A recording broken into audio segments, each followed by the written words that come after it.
Good morning, kinfolk.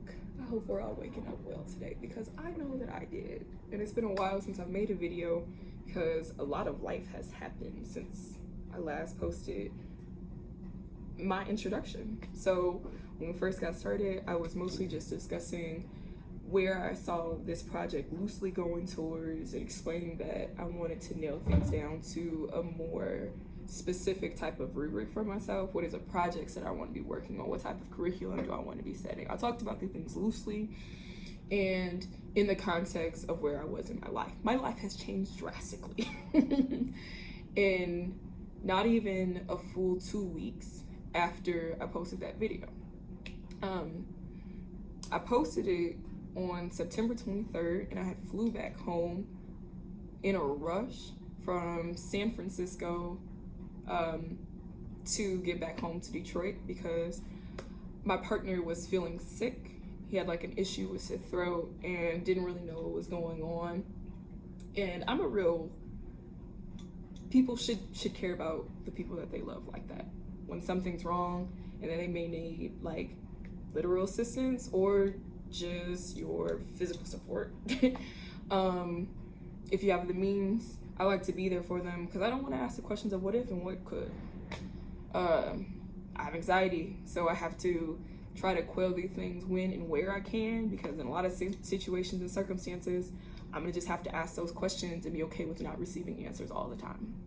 So I went back home and I remember getting on the plane because my intuition is really connected to reality. Like it's not just anxiety. My intuition is often really right, which is why my anxiety is easily stimulated, because I know that I am often very intuitive. And so when I feel danger, I'm like, what's gonna happen? But unfortunately, at certain points it's correct. And I remember just having an overwhelming feeling that something was going to happen to my partner. And I mistakenly was just thinking that it was a throat thing. Because that's what called me home. Why I came back in the first place, because I wasn't supposed to be back home until maybe Wednesday or Thursday of that week, because I came back on basically Sunday night, Monday morning, and I got in around 4 p.m. back in Detroit. I just was very concerned. Like I remember writing on the plane that I feel like something is about to happen to Kwame, and I am concerned. Like I don't think we should do the house thing just because I feel like something is about to happen to him.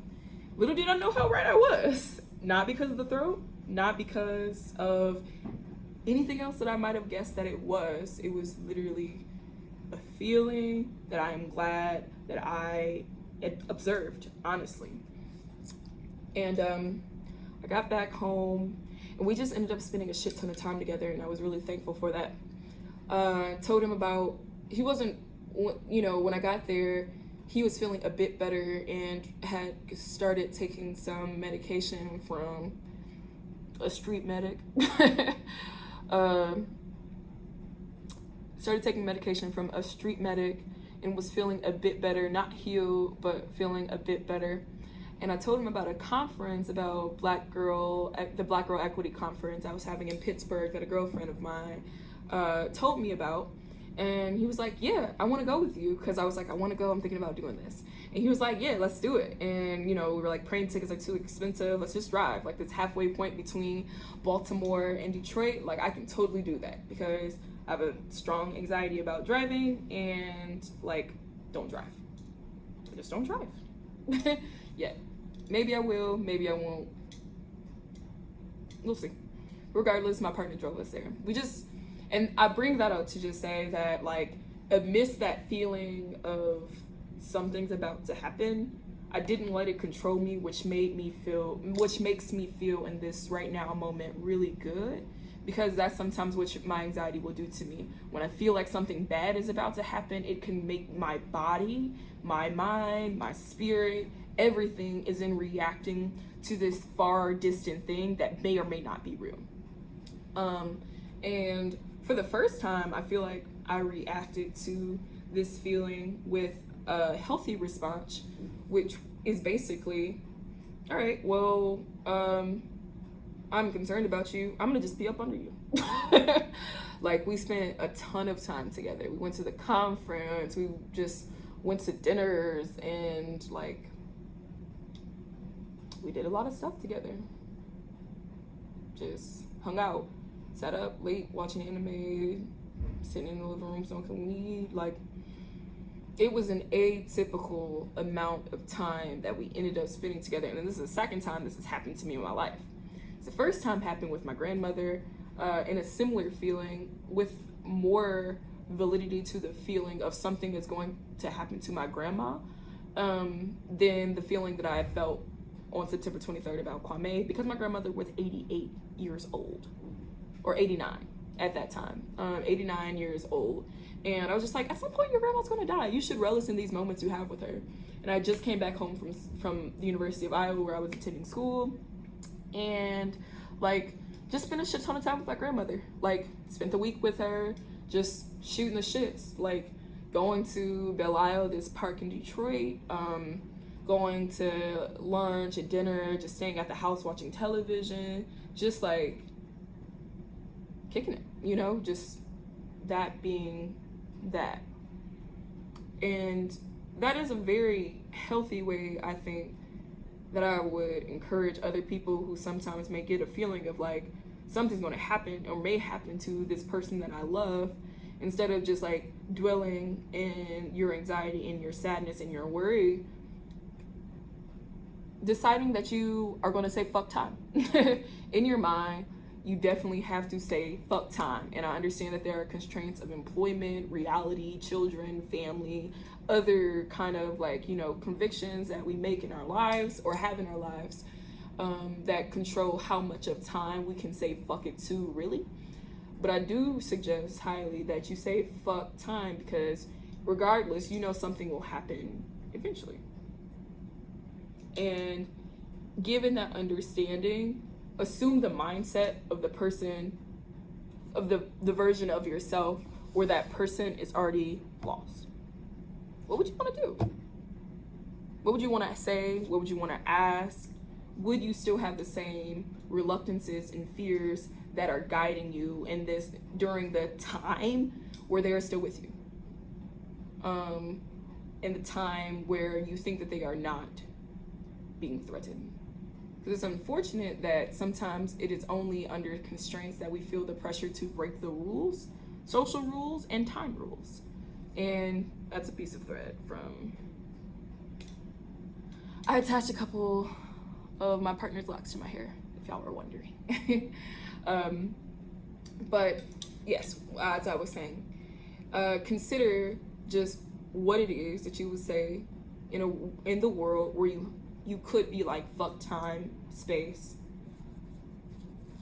and rules, social rules of politeness, of all, well, not even so much politeness as much as it is just like fear of getting personal and vulnerable and asking very deep things, you know? Like, I am glad that I am the inquisitive person that I am, and that we had the kind of relationship that we had, because I don't feel like I didn't show how much I loved my partner, like intimately and regularly. Because there is something about being with a person who, in your perspective, is like living in a way that is a bit dangerous or reckless, but is your other half. And like, I've lived a very safe life in a lot of ways. I choose safe dreams, I choose safe schools, I choose a lot of things on the basis of safety, because that's how my mother raised us. She wanted us to be very protected, because there were a lot of times in her life where she did not feel protected at all. From things that she experienced in her childhood to things that she experienced in her womanhood, the kind of ways that I was raised in my, household were on the parameters of safety being a controlling factor. And so in my world, I wouldn't make a lot of the decisions of my other half because I choose and live my life through a very safe lens. But at the same time, the amount of freedom that I saw Kwame, my partner, exhibit was revolutionizing. It made me a lot less afraid to do anything, because sometimes the safety that I felt and have grown to think of as commonplace in my decision-making practices can lead to anxiety, like undue fear about situations in a quest for this amount of safety that I can never attain just as a person living in this world, but as a Black woman, certainly. Like, I'm never going to be as safe as I desire, but I'm pretty safe. As safe as I think that I can be, as safe that I believe in my mind that I can control. But because of all of this, I treated our relationship with the type of care that I hope to have the gumption to employ in more relationships, which is that I will not waste time. Like, I've dated mostly women, and women have been most of my intimate partners, and just closest friendships as well. And so, but I brought up the intimate partners piece simply because people generally will make, jokes like 3 months in, lesbians grab the U-Haul. And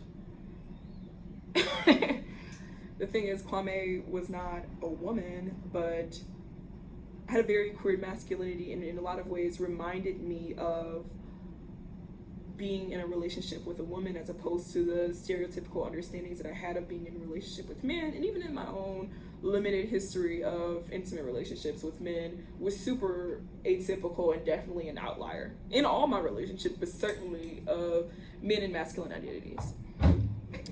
So I felt comfortable with a lot of things more quickly than people think I can or would take seriously. Like, the nature of our intimacy wasn't tied to time. And I don't think that intimacy at all is connected to any chronological understandings of time. It is about depth.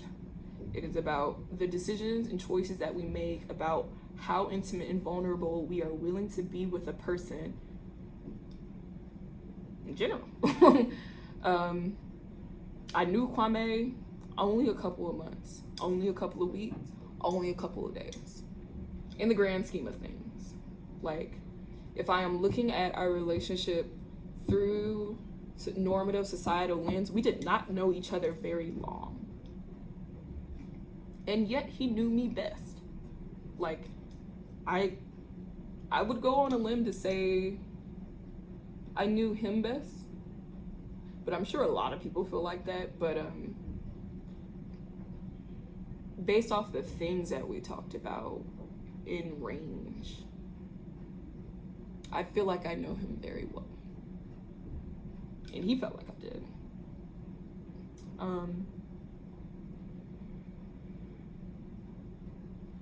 And the thing that is helping me move through the loss of Kwame's flesh is refusing to buy in Western conceptions of time, love, and logic. I am told by most people that I should, grieve in a certain kind of way and live and respond to this in a certain kind of way that I just don't agree with. Like, I have a bunch of helpful spiritual people in my life who have been showing me that I don't have to let him go to grow from the loss of his flesh. Because one of the things that was really startling and hurt a lot was this message, or not even the message, it wasn't a message. I was in Baltimore visiting Kwame's family, I was staying with his mom, and we honestly have had a blast. Like, I'll get into that situation in a bit, but we went to go see a play, and she was mentioning how I had a conversation with her brother. We were all sitting in her kitchen, just, you know, kikiing, shooting the shits, you know, being niggas who fuck with each other. And he was like, "Are you okay with being adopted?" And, you know, I'm like, "By y'all?" And he was like, "Yeah, are you okay with being adopted by us?" And I'm like, "Well, yeah, because that'd be sweet, because I already adopted you niggas." Like, you know, like, we family in this bitch. I, of course, have modified language to a degree. I talk how I talk, and I try to modify that for some older people just so I can be, you know, inclusive and such. But I don't think I said we in this bitch. But we were at the play, and she was like, "You remember when Chucky," and that's her brother's name, was like, you know, "Do you want to be adopted by us? You're gonna have to move on in like 2 years." And I just started crying in the theater. Thankfully, this is during intermission where, you know, like, people are talking, so it's not like and I'm not a loud crier unless I walk into that place. Like, you may evoke some tears out of me, but in terms of, am I about to be doing some ugly crying without me being able to control it? Nah, G. So nobody knew I was crying except for her. And I knew she had not intended to hurt my feelings by what she said, but what I had received from that was that because Kwame is no longer here, and we did not know you in the time that Kwame was, like, at least in person. Like, I knew about his family member. We've done the FaceTime things before, but we had never met in person because these folks are like on the East Coast and in Baltimore. And we lived in Detroit. And so, like, that virtual connection is not the same as when you meet them and become intimate in that capacity that only face-to-face human interactions do generally allow. And we clicked. The unfortunate feelings of how much we clicked are always just a bit bittersweet, because it feels sad in my mind then, in their minds, I think even still now, is that, like, Kwame did not get to experience this with us. And who's to say that he isn't or didn't, just because our understandings and conceptions of time. Because I'm trying to find a way to say this without sounding like a real SheaButterBitch, because, like, I know we the SheaButterBitch collective or whatever, but, like, it's levels to how SheaButtery I be trying to sound. But honestly, in the blast this crazy ass month, Chile. Wow, that's crazy. I just think about different dates. Like, despite not having, I'm a tangent person. Despite not having,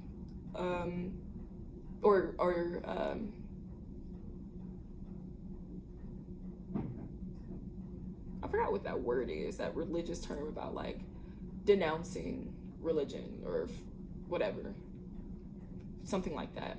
Denouncing my fidelity to Western conceptions of time as sequential and chronological, at least.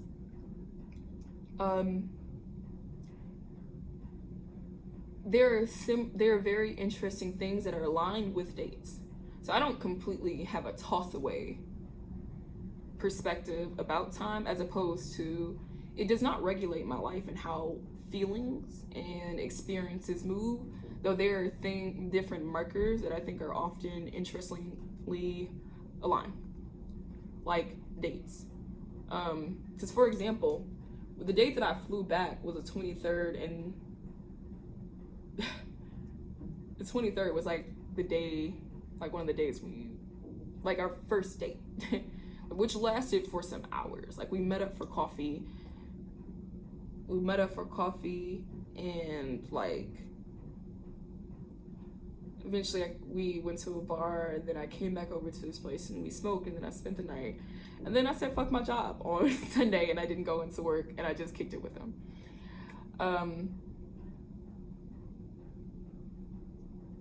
23rd, that was the day that I flew back. That was a thought that had caught me as I was just speaking out loud about fidelity to time and not disregarding it entirely. I don't know what to do with that yet. About these, I'm not naive enough to say coincidences, but strange, serendipitous idiosyncrasies. That's hard to think about in front of y'all. So I'll come back to that thought maybe in another video. However, I did kind of just want to talk about queering our response to loss. I'm reading this book. It's called More Beautiful Than Before. To clarify, my entire curriculum that I had been working on crafting is now on hiatus. Mostly because the needs of my life, of what I need to be learning about, what is practical in my day-to-day life, are changing. Thankfully, one of the books that I was reading prior to all this happening was a text that was actually assigned for a course from when I was at Iowa, and it's called Using Past as Prologue, and it is a history text, a historiography of Black education in the United States, and it really hones in on 19th century education, because a lot of contemporary research doesn't think it's as relevant anymore, at least in mass. And it begs the question of how can historical perspectives from the 19th century inform the, contemporary issues of Black education in the United States. And in my opinion, it is very intimately connected, because a lot of the new issues or new manifestation of issues can be resolved by some of the successes or the things that were helpful in the 19th century. For example, one of the things that I didn't notice, because honestly, I hadn't got a chance to get very far because life happened so quickly, Chile, because that's what happens. There was the first essay of the book, past the introduction and all that BS. There's the first essay is actually just going into Black education.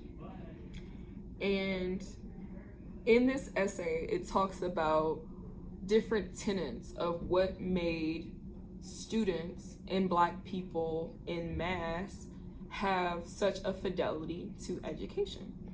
And this author suggests that education was practical and tangibly useful to Black students and their families, and thus became a cultural and social requirement for young people. So in that understanding, I kind of have tried to apply that to what it is that I choose to study. Like, what is tangibly and practically useful in my day-to-day life at that moment. So in this current time frame, the texts that I need to be reading are not necessarily the 19th century history texts that I was reading.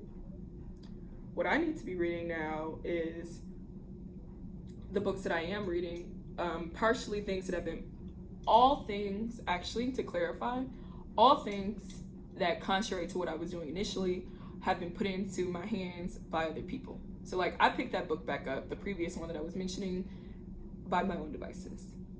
In the aftermath of losing my partner, all the books that I am currently reading are by people who are in a better mental state than I am. It's like, I'm okay. Like,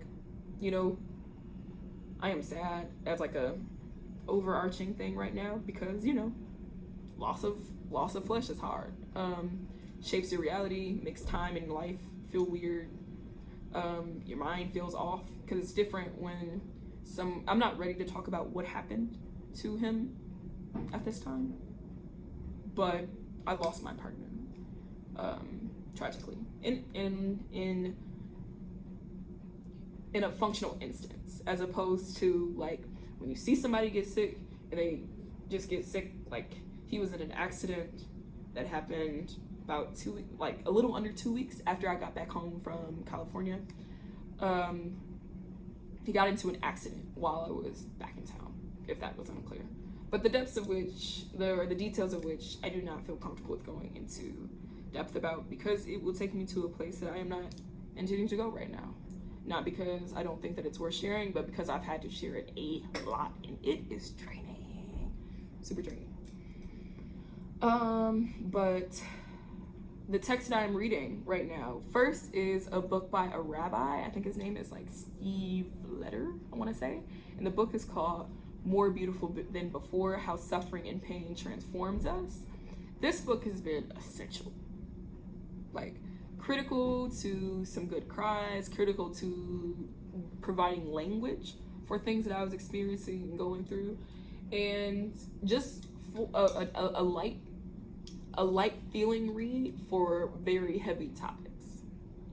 And it's fascinating. Like, I know it's one of those texts that I'm gonna keep putting up, reading and putting down, and reading and putting down as needed, and I like that. I like that I don't feel like I have to make sure that I stay at the same page, because I will be able to pick up wherever it is that I turn to, because it is that kind of, it's written in that kind of capacity, which I truly appreciate. And I think that a lot of people who are grieving or are in, physical pain find that really accessible and just consider it, truly.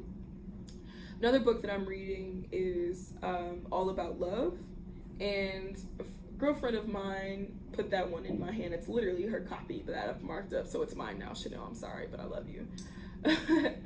That's probably what happened with, I gave her my copy of Heavy by Kiese Layman, and I imagine it is similarly marked up, and it is now hers, which ironically, I came out to North Carolina while I was in Baltimore, because the tickets were really cheap, to visit some friends of mine, and serendipitously, Kiese Layman, who is currently my favorite contemporary American author, is in town, and he's doing a reading today. So, like, look at life, okay, and time lining up.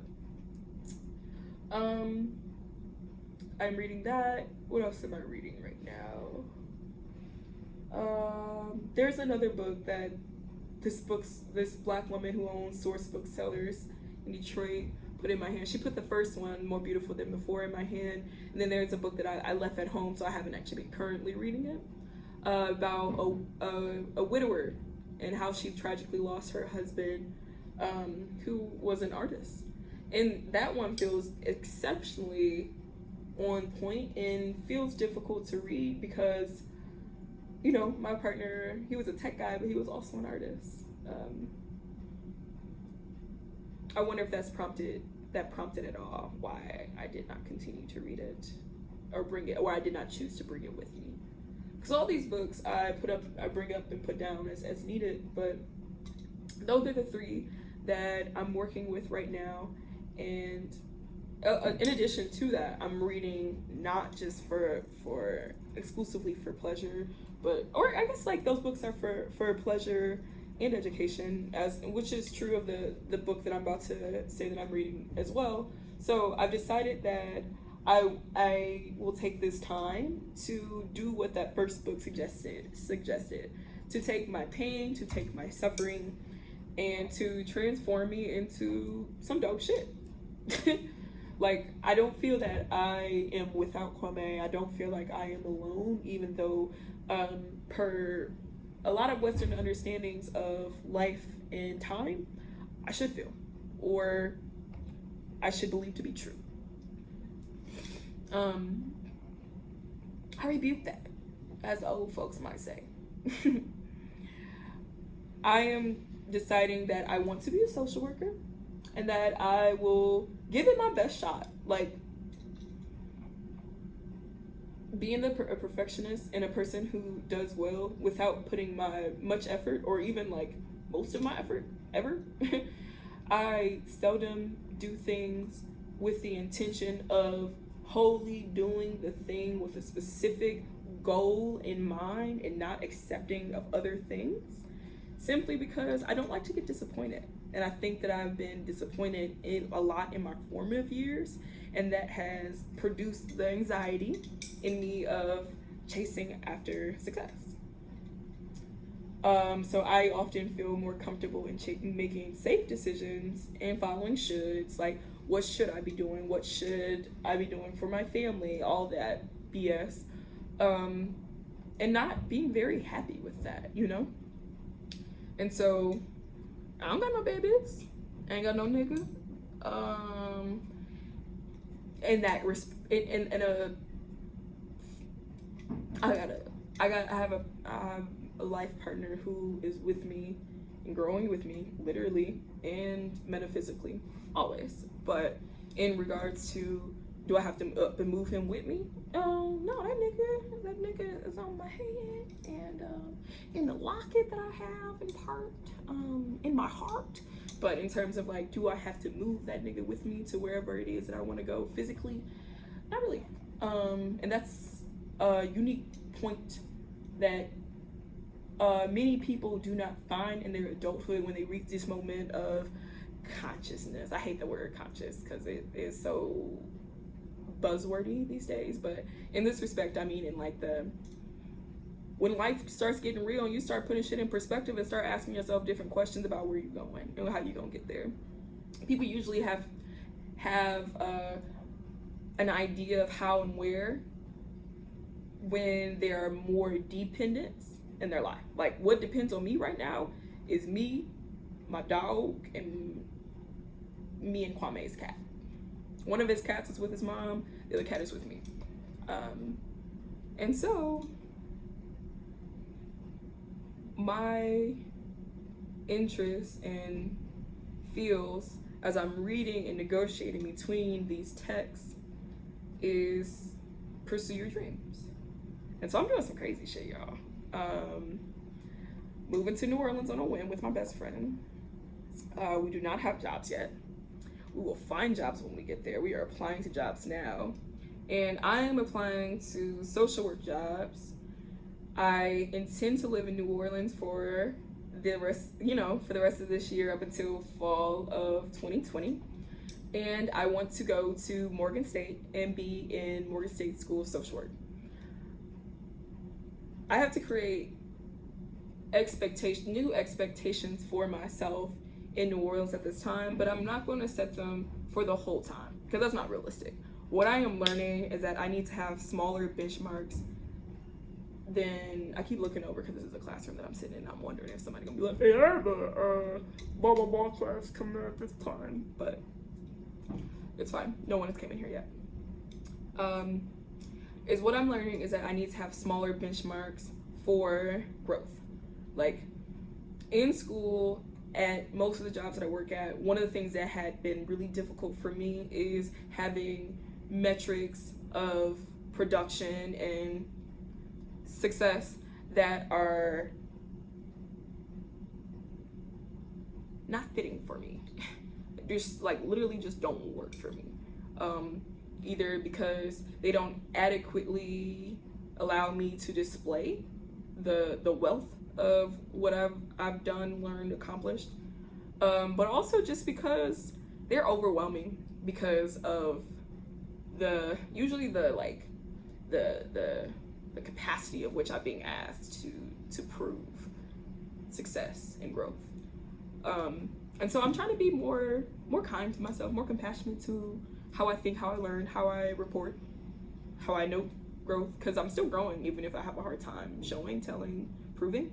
And so in which ways am I able to do this in a more, nice to broke manner? So I'm deciding that like I would take these things one step at a time because I know that my feelings change. I'm a fickle bitch, real fickle bitch.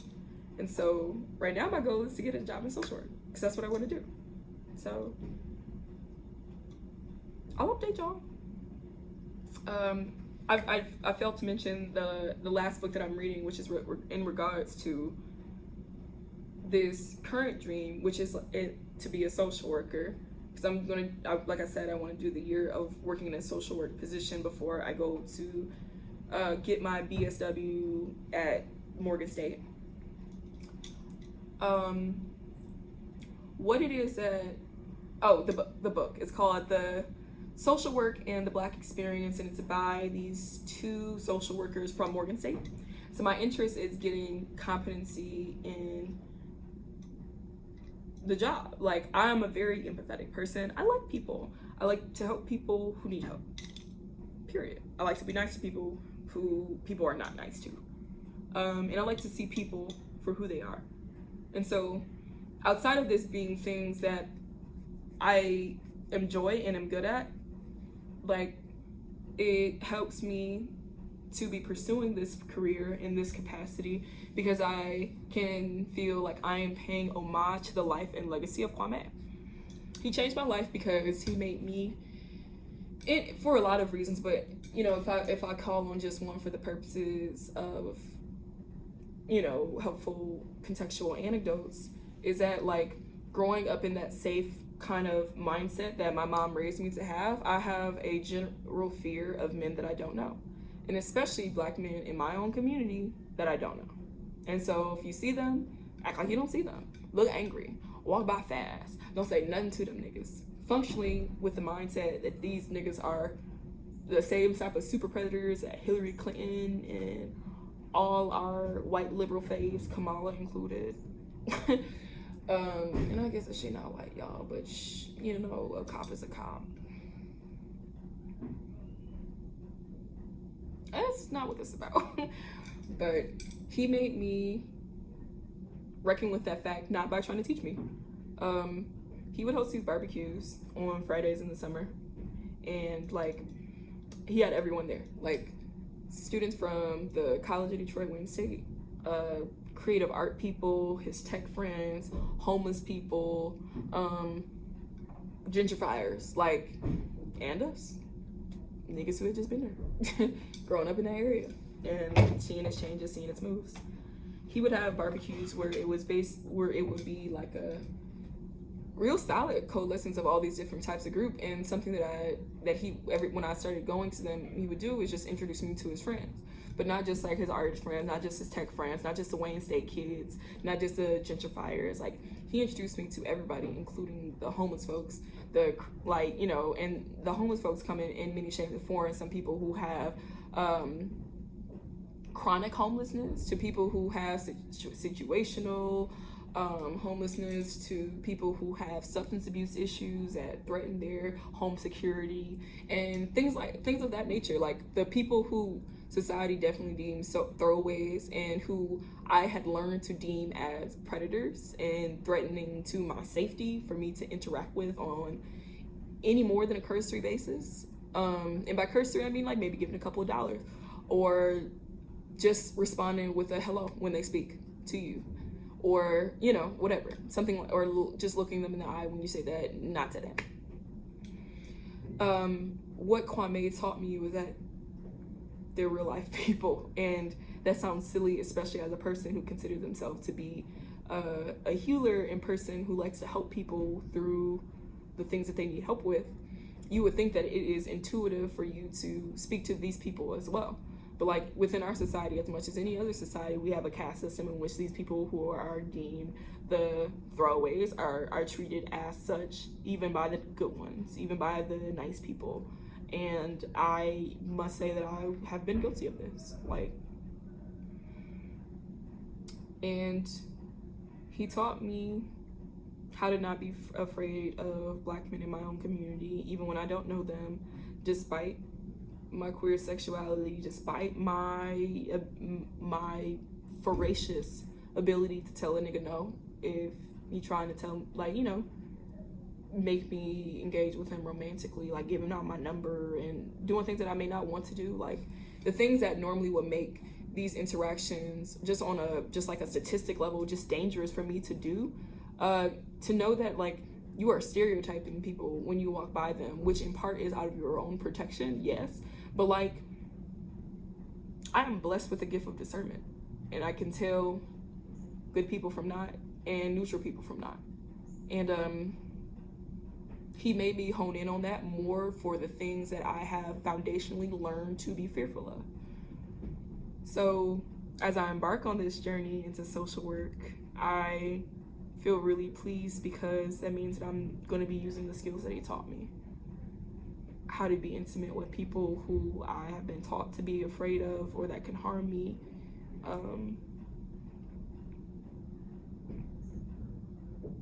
And really just testing the scope of my ability to be vulnerable and human. So